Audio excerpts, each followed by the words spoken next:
Welcome to filmmakers. Filmmakers. Filmmakers. Hey, the filmmakers. Journey. Take your seat. The journey of a lifetime is about to begin. They have this feeling of like, oh, wait till you get to the twist in the second act. And like, nobody cares. Nobody wants your twist in the second act if I don't love your first, opening. Right. The other thing is, look, from a fundamental standpoint, way too many people, and I was severely guilty of this early on, want to get to the draft too soon, right? And they get an idea for a screenplay and they have an idea for a scene and this is cool and I want to do this. And then they go off and they start writing that and they haven't done the background of being with themselves and being with the story.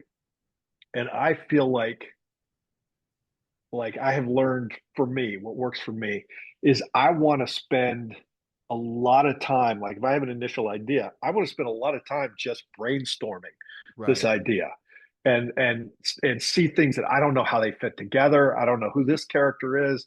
I don't know where this goes, but really spend time like letting yourself be in that world and create that world. So that I almost feel like when you go to write the screenplay, the last thing that I wrote, the screenplay was the easy part, right? The hard part, I spent months like writing random journal entries about this and how it could go, and then writing the treatment. And the treatment I spent way more time in than I spent writing the screenplay. And when it came time to write the screenplay, it was a breeze because I understood the characters and I wasn't trying to feel my way around. Right. And They essentially write themselves at that point. I know what you mean. yeah, if you've done your work, and what's his name who wrote Story? Robert McKee, who wrote the book Story. He talks about this late in it. I think that's a really important part. And I think what it does for you is it gives you characters who are so grounded in their own world that you don't have to waste a lot of time in the screenplay getting them there and explaining them. Right. And kind of like one of the perfect screenplays for me, which is I think so underrated, is Men in Black. And Men in Black is such a hard screenplay to write because A, it seems so simple and it's so perfect. B, it's got a million rules that are holding those worlds in place, right? Right. Anything can happen at any time. A mothership could come down and blow the earth up. Like, why does a guy land in a crater and then turn another guy's like what he does to Vincent D'Onofrio, and that he's just wearing the human skin? There's no explanation for it. He just does it. That's a guy who did a lot of background work, right? So I ran into Ed Solomon, who wrote that thing, and I told him, I said, listen, I said, that movie is a perfect movie and it's so simple. You have to tell me what a miserable job it was to write that movie. Because it had to imagine. It's so perfect. It had to have been a terrible experience. Right. And he was like, oh my God, it was like 3 or 4 years of like As drafts. a screenwriter, you know exactly what's under the hood. You go, oh, that's serious. It looks pretty and simple, but we know under the hood, it's moving, it's working. Yeah, that's true. Anything that's compelling and looks simple, somebody worked their ass off to make it look simple. 20, 30 drafts, feedback from everybody they know. Yeah. And like you said, you have to essentially, I call it riding with the characters. I get all artsy fartsy about it, but it's true. Like when I have a good character, okay, I have this good character, I'm brainstorming. Also, I need to go get more sweet tea from the store. I'm going to go in the car, me and the character, we're going to go to the store. Anything that happens to me on the way to the store, in the store, or from the store, me and the character are going to experience together. And I'm going to think of, okay, how would this character deal with this? What would this character say? Exactly. And like I said, essentially you do that enough. That's what I was talking about it in the last screenwriting podcast I had with Eric Hansen. It's like, you need to know if your character's 35 when page 1 starts, you need to know what happened to them. Exactly. What pre-K they went to. Would they get bullied in high school? Not necessarily on screen, but you need to know it for when you're writing what goes on screen. You need to know it. I think the other thing that you guys are dancing around, and I think it's super important, you don't just need to know it. you need to, when you're in the scenes, and it's what you're talking about, Andrew, when you're in the scene writing it, you need to be able to put yourself in a place where you're feeling what this character is feeling. You need to Like believe it. you're empathetic with that character. And I'll tell you, the movie that taught me that was my writing partner and I ended up we were unemployed as fuck, right? Before we got the Rugrats movie. That's a technical term, unemployed as fuck, but we could not get work, right? And we got brought into Klasky Chupo, which was doing a show called The Rugrats. And one thing led to another, and we got offered to run the show, right? We had done a bunch of stuff for them. I didn't know anything about the show. I didn't have kids. I'd never seen the show. So I watched a bunch of episodes and then we ran the show. So they were trying to do the movie at Paramount at the same time. And they were bringing in different writers who would try to write a movie, and the president of Paramount would not approve any of the stories that they were doing. She didn't feel like they were right. So they told us, since we were writing the show and they liked what we were doing, you're going to write the movie. So we get put on the movie, and I realized Great movie, by the way. the different approach that we had was, since we had run this show and we knew these characters intimately, we did not think in terms of plot and pushing them around a plot, right? We thought of like, what's Tommy's internal life? What's their internal life in this moment?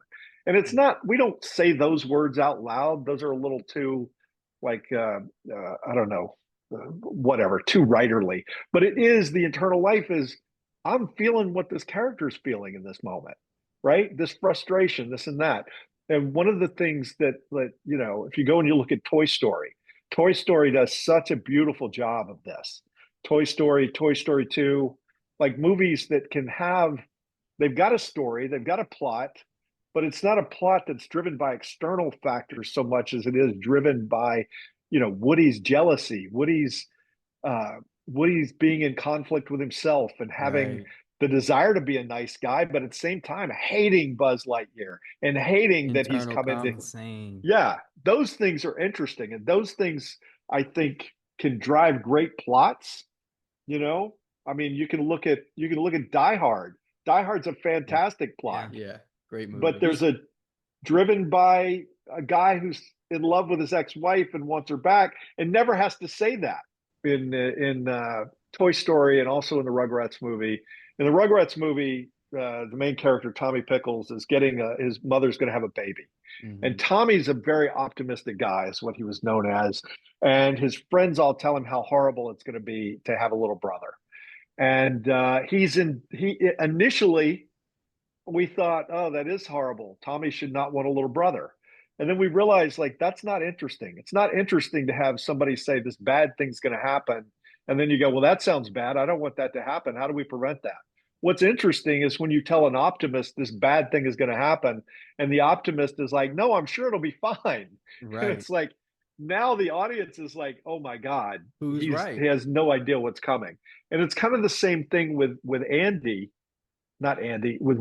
in Toy Story. Woody's whole persona is built on being the nice guy, so that everything that's going on with Buzz goes against who he sees himself as and his self-identity, whether he's around the other characters or not. Those make interesting scenes. It's not interesting that he goes down in the bush and gets this guy unless he has all these conflicting emotions about getting him and bringing him back in the house, Right. So relatability. those are the things that make characters relatable and I think just so much more interesting than plot. And you can still have amazing plots, Right. I mean, Reese shows up with this phenomenal story that he's in love with Sarah Connor all these years. He doesn't tell her that until, they're under the bridge and he pulls out the picture of young Sarah Connor and that he knew her son, right? But Terminator is a movie. Terminator and Die Hard are both these fantastic plot heavy movies that men and women both love because they're so rich emotionally, 4 quadrants. Let me ask you this. This has been burning my soul since I've been talking to you. Speaking of writing and I didn't even know that you wrote Rugrats movie. It's amazing. Whose genius idea was it to name Tommy's little brother Dill Pickle? Who came up with That that? was I'm trying to remember. I think Dave Weiss, my writing partner, Dave pitched that Weiss, the as a writing partner, great I man. think I think he pitched that as a joke, and there were a couple of things in the movie where he had pitched. I think he pitched, and he was like, "Well, we can't do that." And I'm like, "Dude, you have to do that. Like that is perfect. You have to do that." And so yeah, so he did that. And the other was he had written the movie All Dogs Go to Heaven, No Oh which is my way. No way. goodness. yeah, which is an amazing movie. It And is he an All amazing dogs go to movie. heaven. Don't you feel Oh, homesick? dude. so he had written that, and then there's a joke that he wrote where Angelica and Spike are at odds, and she falls down a hill because of Spike, and she ends up hanging upside down from a tree. And Spike, the dog, comes up to her, and she looks at the dog, and she goes, not all dogs go to heaven. Oh, And come Weiss had on. written that line, and he's like, "Well, I can't do that." I'm like, "Yes, you have to do that. That's perfect." So Oh, that is. I just want you to know, I'm born 1995. You're mhm. speaking all of my language right now. This is nostalgia to a million. All Dogs Go to Heaven, Rugrats, Shrek 2, Shrek Yeah, 1 for that matter. I mean, all of this stuff. This was the golden age to be a kid as far as I'm I concerned. agree. I don't know what they're left with watching now. No offense to what's out there now, but we had it. We had it all. And you were a part of that. It's Mhm. very interesting to talk to you. I'm very appreciative of this. I didn't know you had your hand in my childhood so much. Yeah. Speaking back on Shrek 2, I have a question because you hear a lot of screenwriting podcasts and a lot of questions about screenwriting. I feel like no one ever talks about how to write a montage, right? And Shrek Oh, 2 is the montage is so iconic. I've studied it in multiple film classes. They're like, this is how you in editing classes, this is how you edit a montage. Screenwriting, this is how you edit That's how like you write them on. so Yeah. I would like to know like kind of like what was the process of writing that montage, why it's so good and how to write a great montage. listen, I'm not going to take credit for the greatness of the montage. I'm going to give that to Andrew Adamson and Conrad Vernon, the co-directors, who were brilliant, and they were both brilliant with story. Mhm. And but I was actively involved in that whole thing. But the what happened in that montage and the thing that I think made it kick off is we were trying desperately to figure out how they get into the castle, right? Yeah. Because there's these big walls around the castle, there's doors up, there's Guarded. everything. You can't get in the castle. So we got the scene where Shrek they're in the dungeon. They're all screwed. They don't know what to do, don't know how to get out of the dungeon, and don't know how to get into the castle. And I remember we're talking about, okay, maybe there's a catapult. They go over a catapult. Maybe they dig under the wall and come up, in a tunnel. Maybe they dynamite. Oh, everybody's going to hear the dynamite if it blows up or whatever they have in terms of gunpowder and all of this. So we're actively trying to figure out how to kick off this montage. We cannot figure out how they can possibly get into this well-guarded castle. It's this you can't do it. It's too many guards. There's too many walls. Like it's too hard. There's a moat. There's all this sort of stuff. Indiana Jones L- effect. Yeah. literally, one night in the middle of the night, I'm over at my girlfriend's house. I get up 2 or 3 in the morning to go pee. I'm standing there in the bathroom in the dark, and I just see this giant cookie, and I hear the line, "You're going to need flour, lots and lots of flour." And I'm like, "Oh Mm. my God, that's it." Wow, it's And so, insane. so the next day I go in and I see Andrew Adamson, the director, and I'm like, "I got it." And he's like, "Okay, I'll be interested to hear this. What is it?" And I pitch him that, and he's like, "Oh my God, hold on." And he immediately went and got one of the sequence directors. I wish I remembered the guy's name, because that guy just put together this phenomenal. The next thing I know, I'm coming into, because the animation directors and the sequence directors, we would have these regular meetings every couple of weeks where they would have their rough boarded shots that they would do, and they would get up and act it out. And so the next thing I knew, I had written a pass of it. But this guy got up, and the next meeting we were in front of Katzenberg and everybody, just acted out this unbelievable sequence of, like, less more heat, less foam, all that sort of stuff. The with the giant gingerbread attacking the castle, and that was the kickoff for that montage. As Yeah. you know, Wow. and it just set the tone for the whole thing. And this is the thing about screenwriting and about Shrek, the initial Shrek, and then what we brought to the table. And I always say, like, look, your job as a writer, as a director, or whatever, is basically like a magic trick. You got to make the audience just want to go along with you, not to just give up any sort of sense of, like, well, that wouldn't work. I don't see that. Like, if you can do that, it's kind of like in the Star Wars. There's a very famous story of Mark Hamill complaining that after the garbage incident where they almost got crushed in the first movie, he was saying to the director, "Well, my hair should be wet in this scene. Like, my hair's dry, it should be wet because we just came out of the garbage." And Harrison Ford is like, "Kid, if they're worried about whether your hair is wet or dry, this movie is not going to work." Like, Ain't that the truth, that's huh? not the point. Right. So your job is to create these magical moments, right? And a lot of times, especially when we get notes, people don't know how to give notes a lot of times. And what they end up doing is they give notes that are logical, right? There's these super logical notes. And you can do all of the logical notes, and then you have a script that's completely logical, and now it's lost its magic, right? Right. So you got to be So really careful to honor the magic that you first saw when you first got that idea. Whatever your idea is, that magic feeling that you get initially, you got to make sure that magic survives to the final product. right. You Wow. know, Right. That's Through crazy. all the formulas and the McKee strategies and saving the cat, you got to right? preserve the passion, the soul, the reason why you're telling this story. Yeah. Too many people 100%. think. Too many people think the hero's journey is what makes a movie work. That's not true at all. Like, you got to have the soul, and the hero's journey or the cat or whatever. Those are things that are structural. They'll work, but they Right. will not work if you haven't built that magic. Right. People think, let me write in my beats for the hero's journey or the save the cat or whatever. And it's like, you're dead. Like, if that's what you're focusing on and you're just moving your characters around, and then all your characters do the appropriate thing and nobody really cares, you Right. know? So you got to find your first job. And this is, Andrew, what you were talking about, like driving around with the characters.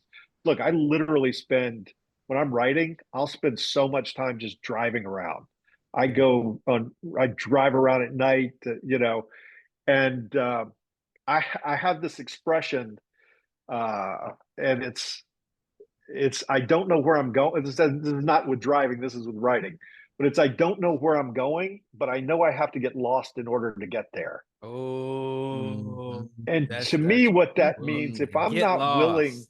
if I'm not willing to get into the weeds creatively so that I'm like, oh shit, I don't know what this is. I don't know how this Right. works. Then Scare it a little.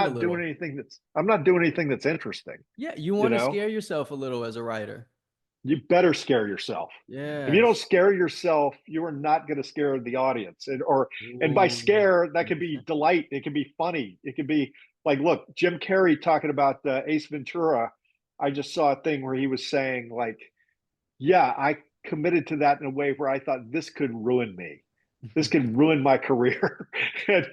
But it's like, this is the only way it's funny to me. And it was the same thing with Will Ferrell and Elf. James Caan famously hated him on that movie and thought it was terrible. And You then he could went to see the it on premiere. screen. Yeah. Yeah, then he went to the premiere and he was like, I was wrong. You're brilliant. you know? So you got to scare yourself, and even if it's a Yeah. comedy. I say, when you're writing, when ideas hit you, you want to start up here. If the idea is, oh, there's no way we could do that, good. That is a beautiful place to be, and then reverse engineer to something Yeah. that we can do, or so whatever the case. Yeah. Yeah. What I tell them Yeah. all the time. You start with the no way, way up here. We can't pull that off. We can't get away with that. We can't do this. And now let's extrapolate, because that was interesting. That came up for a reason because it's interesting. You want to tell them the Yeah. story about pitching our mockumentary to the film club? There, War-winning script. there's a certain kind of like, what's the word? Like homogenous thought thing in film, in the film industry. Everyone kind of moves to the Film same school. beat. Yeah. Yeah, it's a very film school cultish mentality where like you have to do everything this way. You have to like these certain things.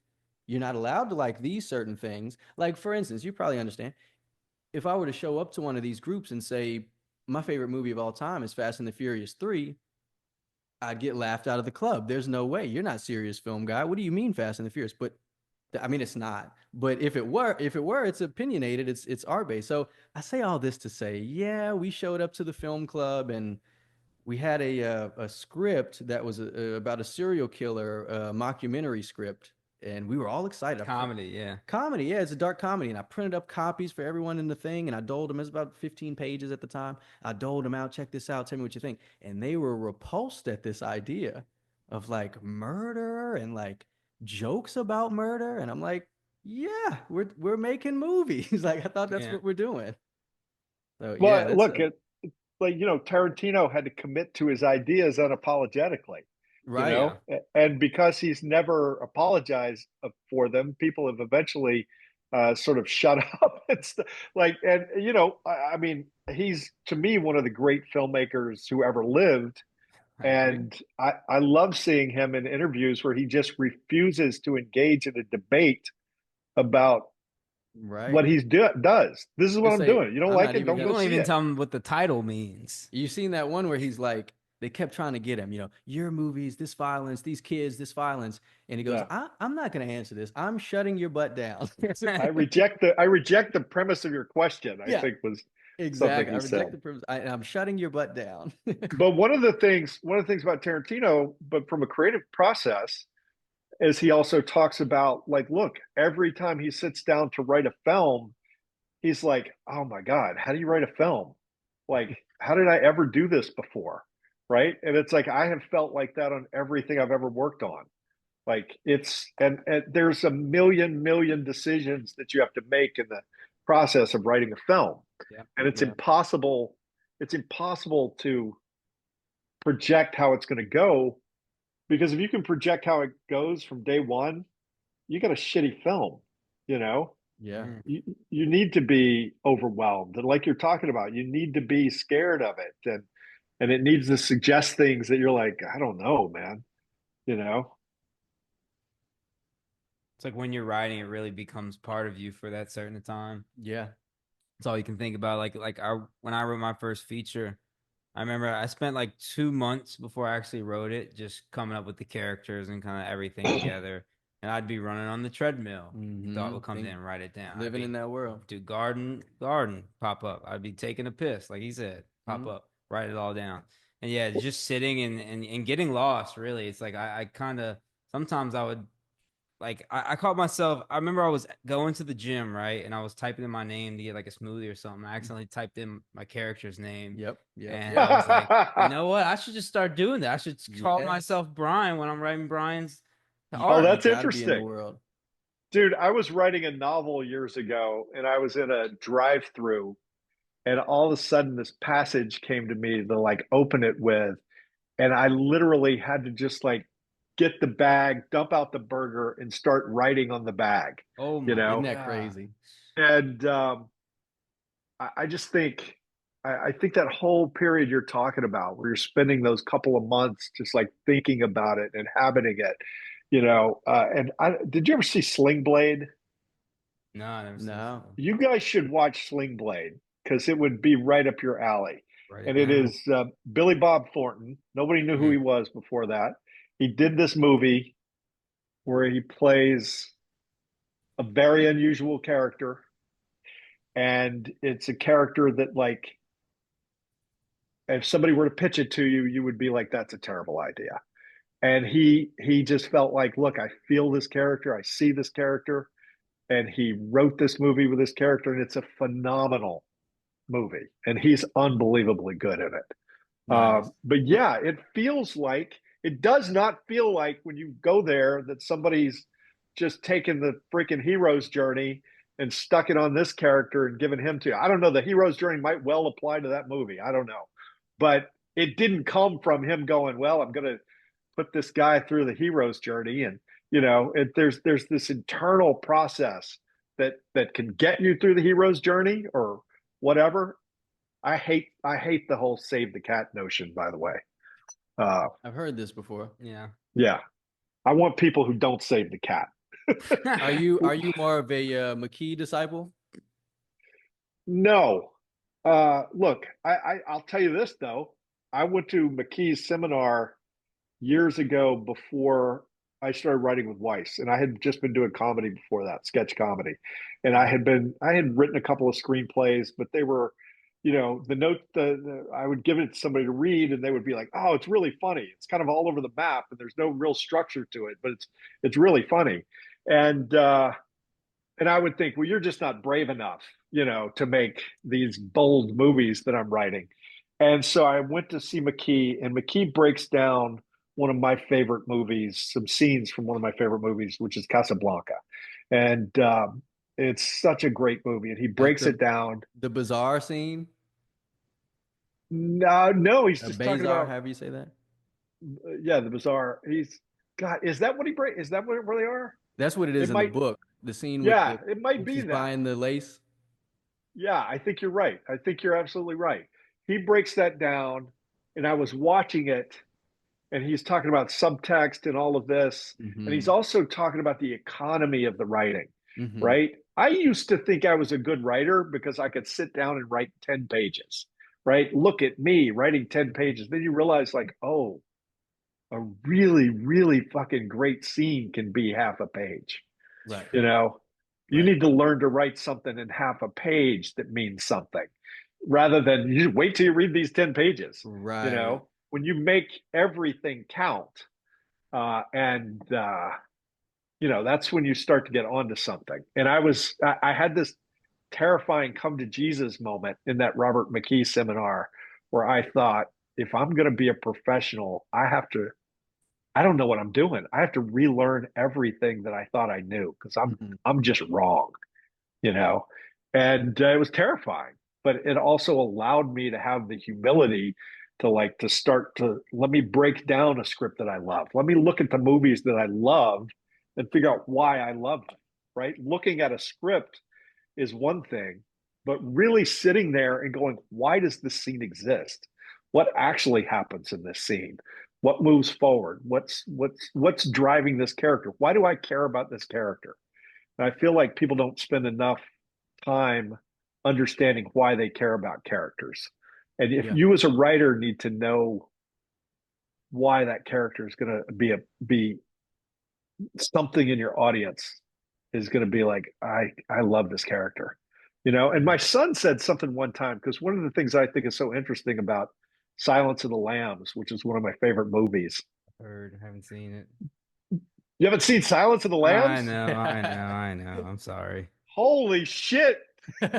My mom wouldn't let me watch PG-13 until I was like 17 years old. So I have some stuff to catch up on. Yeah. Oh my God. Okay. You got to put Silence of the Lambs and Sling Blade at the top of your list. Yeah, that's a good double header, huh? But Silence of the Lambs, they're both about murderers. Silence of the Lambs is the most interesting character to come out of Silence of the Lambs is a serial killing cannibal Hannibal who Lecter? everybody loves, Hannibal Lecter, right? Now, granted, listen, Hannibal Lecter does save the cat because he cares a little bit about Clarice Starling, but that is not what makes him an interesting, beloved character. What makes him interesting is he's so fucking smart. He's so smart and he's so good at what he does. So people love characters who are extremely, extremely smart and extremely good at what they do.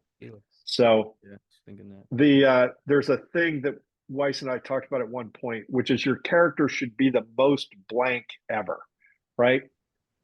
He is the most brilliant serial killing cannibal you will ever encounter.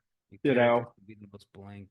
Okay. Mhm. Yeah. Yeah, whatever it is your character is doing, there should not be anybody else who would be like, well, that guy's better at it than my character, or that guy's more interesting Mm. at it than my You character. have to make Because him the star. then people should go see that other movie instead of yours. Yeah. You know? Right. What do you think the best written movie is? Oh God. Listen, the best written movie. Put it in his ear. God, I don't know. Like, look, I will say this. I think Schindler's List is the best movie ever made, Mm-hmm. and I don't ever want to see it again. So, Dude. but Yeah.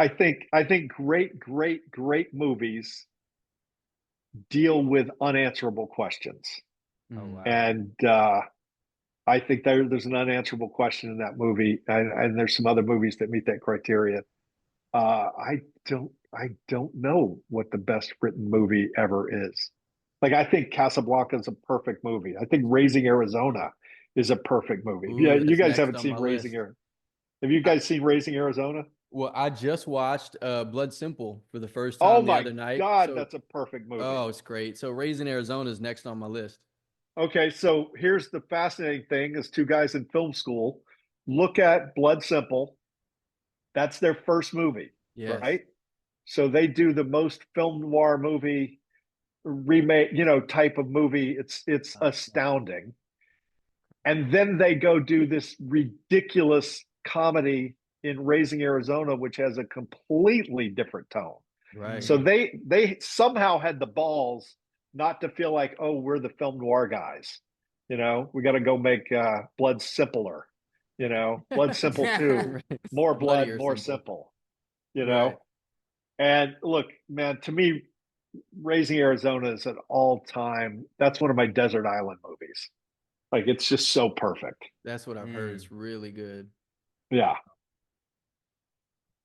Let me ask you, how do you see the state of movie screenwriting today? Are screenplays better today than they were maybe like in the 90s or before, or do you think they're worse? I honestly think movies are worse. Mm. I Wow. think there was so much more character involved years ago, and now it's become such a franchise type thing. Like, Yeah. every movie that gets made, it's like, how do you turn this into a franchise, Yeah. right? So, um, I feel like No one's going I to feel theater. like there's a commerciality to it that didn't used to haunt every movie that possibly came out. Hmm. Um, Mm. look, I got to throw There Will Be Blood out there as Great movie. one of the. I don't know how you write better than that. Yeah. Like, literally everything about that Love the movie, I ending don't know how though. you possibly get any better, from performances to writing.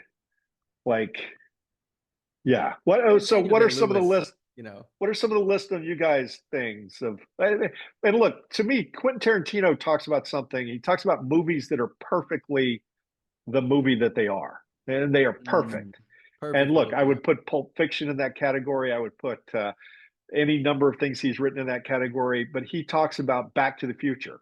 Like, Mhm. Back to the Future is a perfect movie, Yep. and there's several others that he talks about. Toy So, Story he likes a lot as well. oh yeah, Oh yeah, he yeah. says the Toy Story trilogy is the most perfect film trilogy besides Fistful of Dollars, Few Dollars More, and Mm. Good, the Bad, the I Ugly. didn't know he said that about Toy Story. I think I would have to not disagree. I would have to wholly agree that it is up there in the pantheon of perfect trilogies. Yeah. And to Not the me, best. the second movie, like, the first movie's phenomenal. Mm-hmm. The second movie kills me. Like, when Jesse has that montage and Woody finds out what happened to Jesse, and that she got left behind, and that's what waits for him. And this Yeah. is exactly what I was talking about, the unanswerable question, Yeah. right? This is why Toy Story 2 is such a great movie. And that is the question, and this is the primal thing.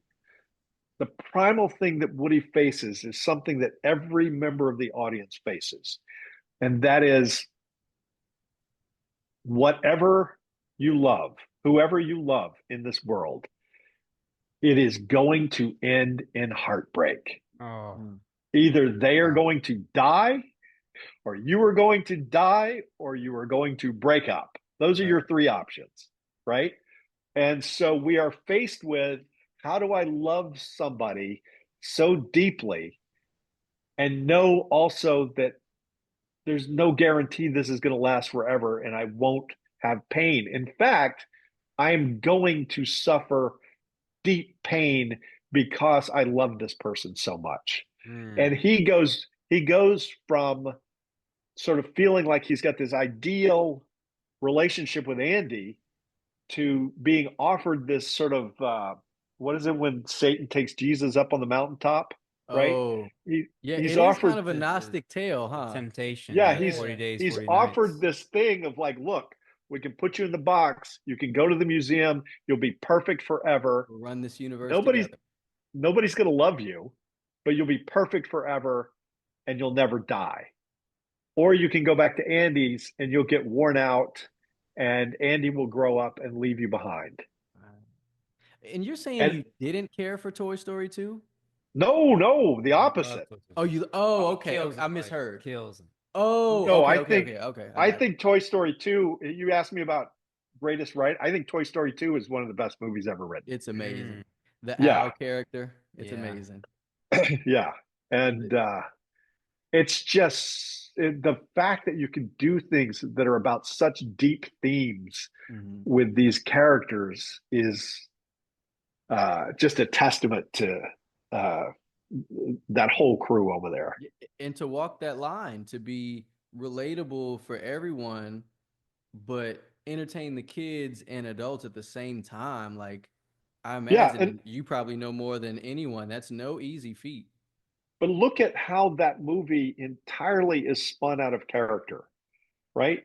It's Yeah. not a movie about the smartest guy in the world grabbing the toy and taking off with him, and then the other toys have to chase and get the toy. Yeah, there's a scene late in the movie where they got to run through the luggage, and get Get a I fight forgot. I Zurg. guess they're getting Buzz Lightyear or whatever. Hmm. But the entire dramatic question of that movie is out of character, you know. So Yeah. when you do that, you've done it. Like that to me is the ultimate. Uh, What do you think's the best written movie ever? Best written movie ever. Hmm. yeah, I'm curious to hear what you guys have to say I have here. three. Yeah, I'm sure I've got some in the locked in, but now I'm drawing a blank. You go You want me first. to I'm go sure. first? Yeah. Um, It's such a so difference though between if you said what's your top three favorite movies. Like I can answer that, yeah, but I yeah. can't.